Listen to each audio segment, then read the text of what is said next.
Hello friends, మీరు కనుక subscribe చేసుకోకుండా ఈ వీడియో చూస్తుంటే ప్లీజ్ సబ్స్క్రైబ్ చేసుకోండి. ఈరోజు మనం కడలల్లే వేచే కనులు రెండవ భాగం గురించి తెలుసుకుందాం. కాన్ఫరెన్స్ అప్పటికే చివరి దశకు చేరుకోవడంతో తన ప్రసంగాన్ని ముగించి అందరినీ భోజనం చేయమని చెప్పి అక్కడి నుంచి బయటకు వచ్చేస్తాడు విక్రమ్.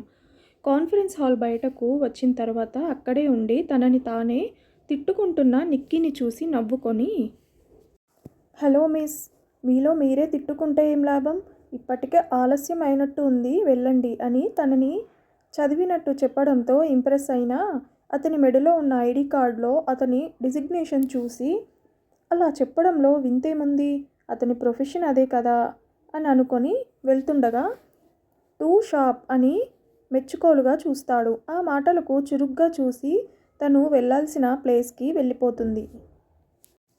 తను వెళ్ళిపోయాక అనుకుంటాడు, పేరు కూడా తెలుసుకోలేకపోయాను అని. ఇక్కడే ఉంది కదా, వెళ్ళి తెలుసుకుందామని తనని ఫాలో అయ్యి తను లోపలికి వెళ్ళిపోవడంతో అక్కడ కాన్ఫరెన్స్ జరుగుతుంది అని తెలిసి బయటే ఆగిపోతాడు. కాసేపటికి పెద్దగా చప్పట్లు వినపడడంతో కిటికీ వైపు నుంచి కాన్ఫరెన్స్ హాల్ లోపలికి చూసి అది నిక్కీ ప్రెజెంటేషన్ గురించి అని తెలిసి హ్యాపీగా ఫీల్ అవుతాడు. తను బయటకు వచ్చాక కంగ్రాట్స్ అని చెప్పి నవ్వుతాడు. థ్యాంక్స్ అని చెప్పి అక్కడ తనకి బాగా తెలిసిన వాళ్ళెవరూ లేకపోవడంతో ఎందుకో అతని మీద నమ్మకం కలిగినా అతనితో ఉండాలని మనసుకు ఎంతగానో అనిపించినా ఒక ఆడపిల్లగా తన జాగ్రత్తలో తను ఉండాలి, ఎవరిని నమ్మకూడదు అని కొంచెం బెరుకుగా అనిపించి ఫాస్ట్గా బయటకు వెళ్ళిపోతుంది. తన కంగారు చూసి అర్థం చేసుకొని ఆమెను దూరం నుండి అబ్జర్వ్ చేస్తుంటాడు విక్కీ. తననెవరో చూస్తున్నట్లు అనిపించి చుట్టూ చూస్తుంది. నిజానికి అది విక్రమేమో అని చూడాలని అనిపిస్తుంది నిక్కీకి. తను అలా చూసే టైంకి పక్కకి తప్పుకుంటాడు. తర్వాత తను కనిపించకపోవడంతో దిగులుగా కూర్చొని కాఫీ తాగుతూ ఉంటుంది.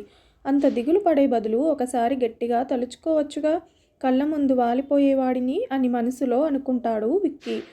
అది తనకే చెప్పినట్లుగా అనిపించి వెనక్కి తిరిగి చూసేసరికి నవ్వుతూ తన వైపు చూస్తుంటాడు విక్రమ్. విక్రమ్ని చూడగానే చిన్నగా పెదవులపై నవ్వు వస్తుంది నిక్కీకి. అది అతని కంట పడనివ్వకూడదని నార్మల్గా ఉండి ఇటువైపు తిరిగిపోతుంది. అయితే అప్పటికే తన నవ్వుని విక్రమ్ చూసేస్తాడు. ఇటు తిరిగిన నిక్కీ ఎందుకో విక్రమ్ని బాగా చూడాలని అనిపించడంతో వెనక్కి తిరగాలని ఉన్నా తిరిగితే అతనికి తెలిసిపోతుందని ఏం చేయాలో తెలియక చేతులు పిసుక్కుంటూ ఉంటుంది. నిక్కీ మనసు చదివినట్లుగా వచ్చి ఆమె ముందు కూర్చుంటాడు విక్కీ. అందుకు హ్యాపీగా అనిపించినా అలా వచ్చి కూర్చునేసరికి కంగారు పడుతుంది. రిలాక్స్, ఎందుకు అంత కంగారు పడతారు అని నిక్కీ చేతి మీద చేయి వేసి మాట్లాడుతుండగా ఆమెకు ఫోన్ రావడంతో లిఫ్ట్ చేసి, అవునా, ఎక్కడా, ఎప్పుడు, వర్ధమాన్ ఇంజనీరింగ్ కాలేజ్, 3 డేస్లోనా, సరే అని నవ్వుతూ కాల్ కట్ చేస్తుంది. విక్రమ్ చూస్తున్నాడని కావాలని అతనికి వినిపించేలా కాలేజీ పేరు 3 రోజులు అని బయటకు అంటుంది. అలా ఎందుకు అందో ఆ క్షణం తనకే అర్థం కాలేదు. నిక్కీ ఇంటెన్షన్ అర్థమైన విక్కీ మాత్రం నవ్వుకుంటూ ఉండగా విక్కీ ఫ్రెండ్ సిరి అక్కడికి వచ్చి డెలిగేట్స్ని పంపించాలని అతన్ని తీసుకొని వెళ్ళిపోతుంది.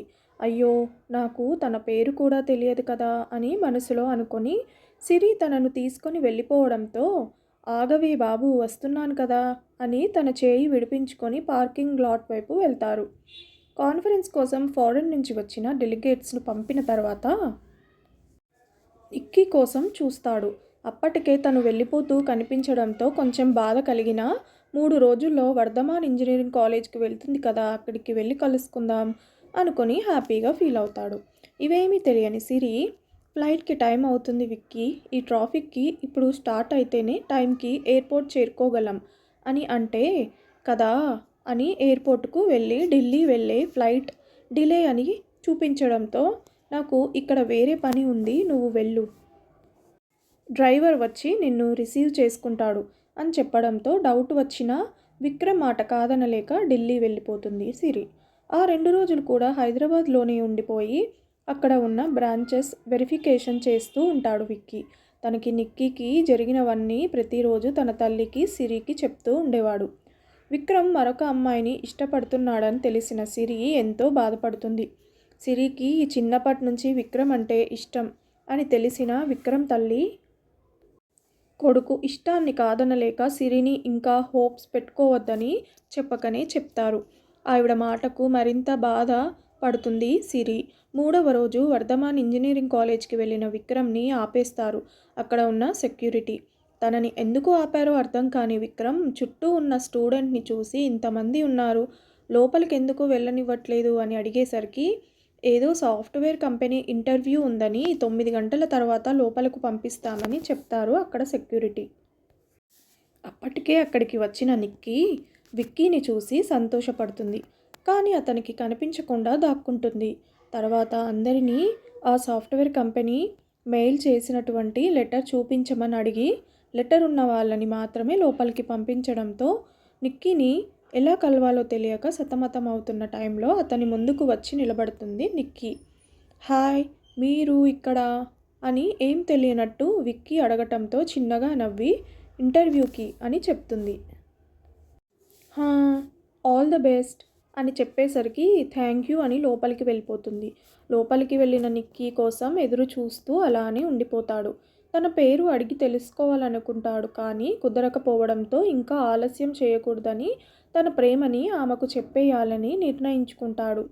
అందుకోసం సిరికి కాల్ చేసి తన తల్లిని వెంటనే హైదరాబాద్ తీసుకురమ్మని ఫ్లైట్ టికెట్స్ పంపిస్తాడు.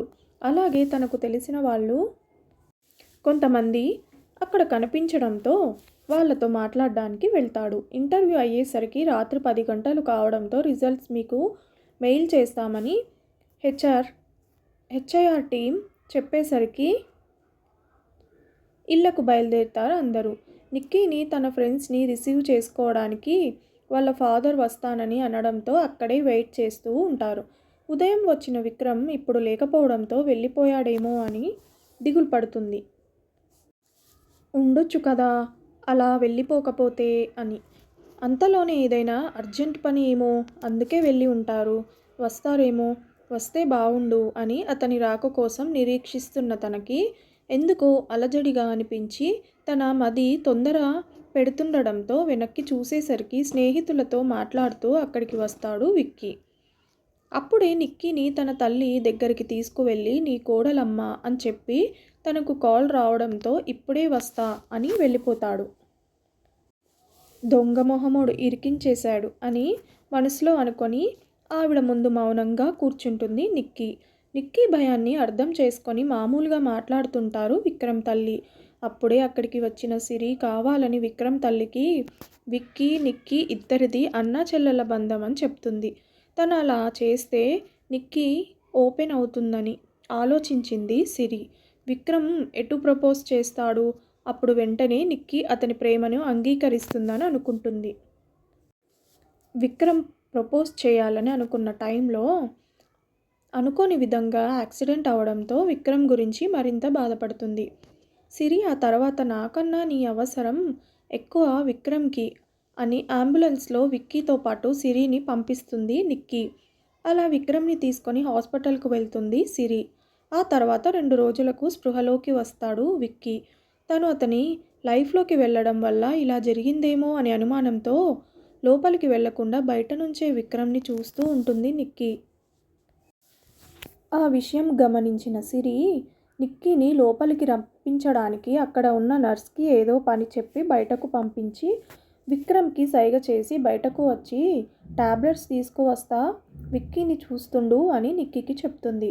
సిరి అలా వెళ్ళగానే విక్కీ ఊపిరి తీసుకోవడానికి ఇబ్బంది పడుతూ ఉండగా డాక్టర్ అని అరిచి అతని దగ్గరికి పరిగెడుతుంది. తన అరుపులు విన్న నర్సు డాక్టర్ని పిలవాలని వెళ్తుండగా సిరి ఆపేస్తుంది.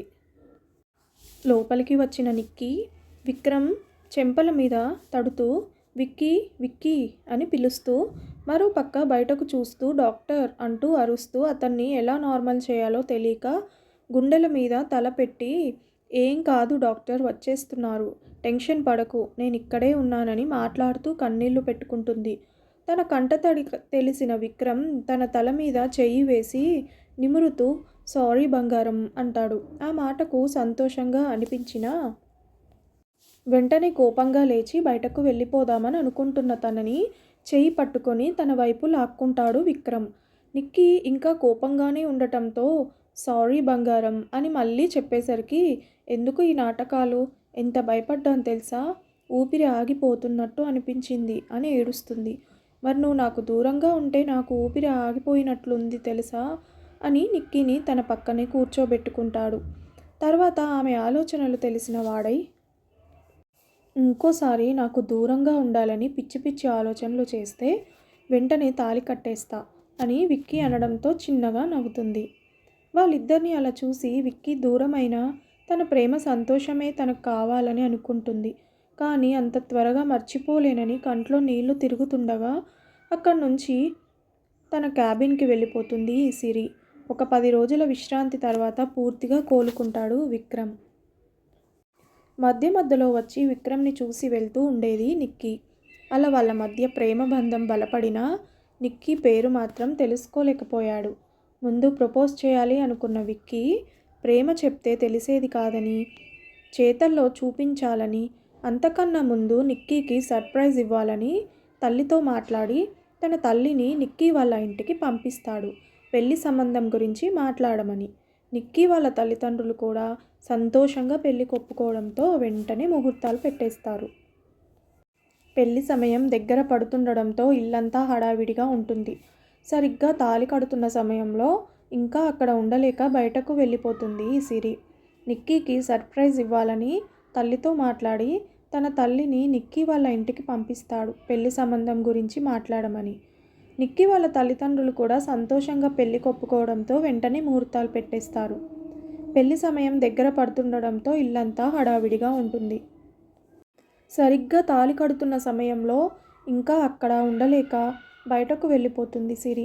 అలా తనకు తెలిసినంత వరకు జరిగిందంతా తలుచుకొని తర్వాత విక్కీ చెప్పినది గుర్తు చేసుకుంటుంది సిరి. వెళ్ళిన 10 సెకండ్లకి అక్కడికి వస్తుంది పెళ్లికూతురు సిస్టర్. పెళ్లిపీటల మీద తన అక్క పక్కన ఉన్న విక్కీని చూసి ఏం చేయాలో అర్థం కాక అలాగే నిలబడిపోతుంది నిక్కీ. ఇప్పుడు నేను ఏమైనా మాట్లాడితే అక్క జీవితం నాశనం అయిపోతుంది అని. తన అక్కని సర్ప్రైజ్ చేయాలని ఎవరికంటా పడకుండా వచ్చిన నిక్కీ వచ్చిన దారినే వెనక్కి వెళ్ళిపోతుంది. బయటకు వచ్చి దగ్గరలో ఉన్న గుడికి వెళ్ళి దేవుని చూస్తూ కంటతడి పెడుతూ అలానే కూర్చుండిపోతుంది. అసలు ఎందుకు ఇలా జరిగిందని ఆలోచిస్తూ ఉండగా అక్కడికి వస్తారు విక్రమ్ తల్లి రాజేశ్వరి. ఆవిడను ఆ టైంలో అక్కడ చూసి, ఆంటీ అక్కడ పెళ్ళి జరుగుతుంటే మీరేంటి ఇక్కడ అని కన్నీళ్లు తుడుచుకొని అడుగుతున్న నిక్కీని చూసి, నన్ను క్షమించు తల్లి, నా వల్ల పెద్ద పొరపాటు జరిగిపోయింది అని అన్న ఆవిడ మాటలు అర్థం కాక ఏం మాట్లాడుతున్నారు అని అడుగుతుంది.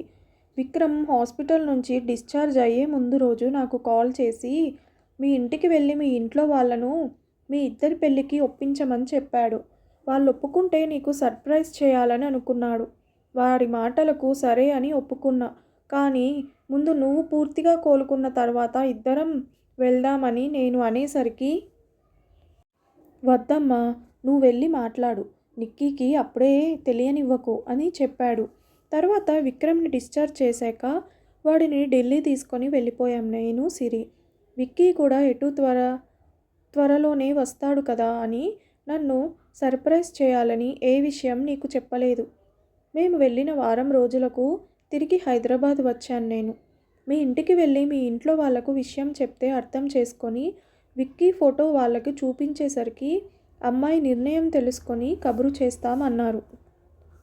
అప్పుడే అక్కడికి వచ్చి మా మాటలు విన్న మీ అక్క నైనిక విక్కీ ఫోటో చూసి సంతోషంగా లోపలికి వెళ్ళిపోయింది. కూతురు సంతోషం చూసి తనకిష్టమని కన్ఫర్మ్ చేసుకొని పంతులు గారిని పిలిపించారు.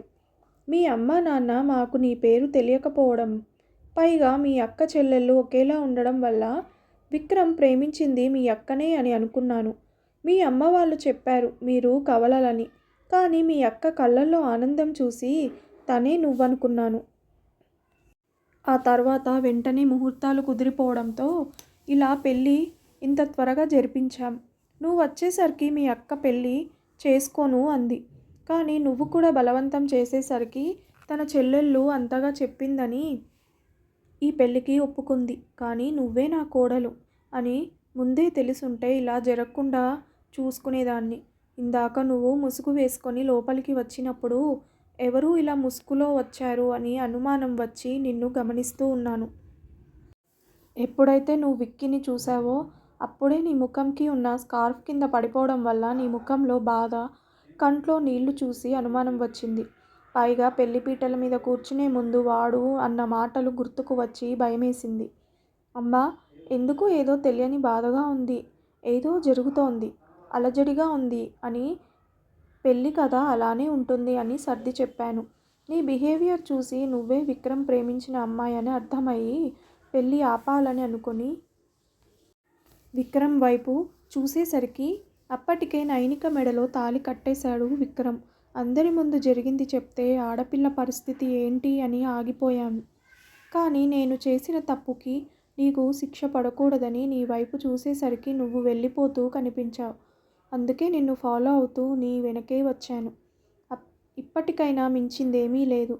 ఇంటికి వెళ్ళి నిజం చెప్పేద్దాం అని అంటున్న ఆవిడ మాటలు మధ్యలోనే ఆపేసి కన్నీళ్లు తుడుచుకొని, మనం అనుకున్నట్టే మన జీవితాలు ఎప్పుడూ ఉండవు కదా ఆంటీ. పెళ్ళిళ్ళు స్వర్గంలో నిర్ణయించబడతాయి అంటారు. అలా అక్క, విక్కీ గారి పెళ్ళి ఆ దైవ నిర్ణయం. దాన్ని కాదనే హక్కు మన ఇద్దరం కవలపిల్లలమే. అయినా నాకన్నా 10 నిమిషాలు ముందుగా పుట్టింది. నన్ను చెల్లిలా కాకుండా ఒక తల్లిలా చూసుకుంది. మా అమ్మ కన్నా కూడా మాకు అక్క అంటేనే ఎక్కువ ఇష్టం. నాకు మంచి చెడు వివరించి చెప్పే గురువు మా అక్క. మా అక్క నాలా కాదు ఆంటీ. తను చాలా సెన్సిటివ్. ఎంతటి బాధ కలిగినా బయటకు చెప్పుకోలేదు. తనలో తాను కుమిలిపోతుంది. పైగా అక్క కూడా విక్కీని ప్రేమించింది. అన్నీ తెలిసిన నేను మా అక్కకు అన్యాయం చేయలేను. మీ అక్క విక్కీని ప్రేమించడమేంటి? నేను మీ ఇంటికి వెళ్ళినప్పుడే కదా నైనిక విక్రమ్ ఫోటో చూసి ఇష్టపడింది. లేదా ఆంటీ, అంతకు ముందే అక్క విక్కీ గారిని ఇష్టపడింది. విక్రమ్ చెప్పింది ఇప్పటికీ క్లారిటీ రావడంతో నైనిక తన లైఫ్లోకి రావడం చెప్పాడు. కానీ ఆమె ప్రేమ విషయం చెప్పకుండానే ఇంటికి వెళ్ళిపోయాడు. రేపు విక్రమ్ హాస్పిటల్కి రాగానే అడగాలని అనుకుంటుంది సిరి. అయినా ఈ రోజుల్లో ఎంతమంది నిక్కీలా ఆలోచించి తమ ప్రేమను త్యాగం చేస్తారు అని నిక్కీ గురించి అనుకోకుండా ఉండలేకపోతుంది. ఇంతకు ముందు వరకు విక్రమ్ తనకి దూరం అవ్వడానికి కారణం నిక్కీ అని ఎంతో కొంత కోపం ఉన్న సిరి, విక్రమ్ ఆ అక్క చెల్లెళ్ళ గురించి చెప్పేసరికి వారి మీద ఎంతగానో ఇష్టం పెరిగిపోతుంది సిరికి. నైనిక, నిఖిత కుటుంబం. సువర్ణ, వెంకటేశ్వరరావు ఇద్దరూ కూడా గవర్నమెంట్ స్కూల్లో ఉపాధ్యాయులు. ఇద్దరూ ఒకే స్కూల్లో పనిచేస్తున్నారు. పైగా వాళ్ళ పెద్దవాళ్ళు కూడా స్నేహితులు కావడంతో వాళ్ళిద్దరికీ ముడిపెట్టి వియ్యంకులు కావాలని కలలు కని ఆ కలల్ని నెరవేర్చుకున్నారు. తర్వాత సువర్ణ గారు ఆవిడ తల్లి కాబోతున్నారని, అందున కవలపిల్లలు అని చెప్పడంతో ఆ రెండు కుటుంబాల్లో సంబరాలు అంబరాన్నంటాయి. సువర్ణ గారిని గాజు బొమ్మలా చాలా జాగ్రత్తగా చూసుకునేవారు అందరూ. నెలలు నిండుతుండగా ఒకరోజు సువర్ణ గారు తన భర్తతో నాకు ఒక పాప ఒక బాబు కావాలి అని అంటే, లేదు, 2 కూతుళ్ళు కావాలి, నా బంగారు తల్లులు అని ఆయన అనగానే ఒక బేబీ కిక్ ఇస్తుంది. దాంతో సువర్ణ గారు ఇది ఖచ్చితంగా నాన్న కూతురు, రాక్షసి అని చిరుకోపంగా అంటే ఆ మాటకు నవ్వుతారు వెంకటేశ్వరరావు గారు. అలా రోజులు సంతోషంగా గడిచిపోతుండగా నెలలు నిండి సువర్ణ గారికి నొప్పులు రావడంతో హాస్పిటల్కు తీసుకువెళ్తారు. మొదట పుట్టిన పాప ఏడవకపోవడంతో బిడ్డలో చలనం లేదని నర్స్ బయటకు వచ్చి చెప్పటంతో ఆ బిడ్డను చేతుల్లోకి తీసుకొని బాధపడుతుంటారు వెంకటేశ్వరరావు గారు, ఆయన తల్లి. ఒక 10 నిమిషాల తర్వాత మరొక పాపను తీసుకొని నర్స్ బయటకు వస్తుండగా వెంటనే ఏడుపు అందుకుంటుంది ఆ పాప. ఆ పాపని చేతుల్లోకి తీసుకోవడంతో ముందు పుట్టిన పాపని వెంకటేశ్వరరావు గారి తల్లి తీసుకునేలోపు రెండవ పాప చేతి స్పర్శతో చలనం వస్తుంది మొదట పుట్టిన పాపలో. తర్వాత ఆ పసిబిడ్డ చిరునవ్వుతో చూస్తుంది. వారిద్దరూ చిరునవ్వులు చిందించడంతో కూతుర్లని మురిపెంగా చూసుకుంటారు వారి తండ్రి. ఇద్దరిని ఉయ్యాల్లో వేయగానే మొదటి పాప నవ్వుతూ ఉండేది. రెండో పాప కాళ్ళు చేతులు ఆడిస్తూ చిన్నగా అరుస్తూ ఉండేది. విన్నారు కదా ఫ్రెండ్స్, దీనికి తర్వాత కథని మరొక భాగంలో విందాం. ఈ కథ గనక మీకు నచ్చితే ప్లీజ్ సబ్స్క్రైబ్ చేయండి, లైక్ చేయడం మర్చిపోకండి. Thank you so much for watching this video.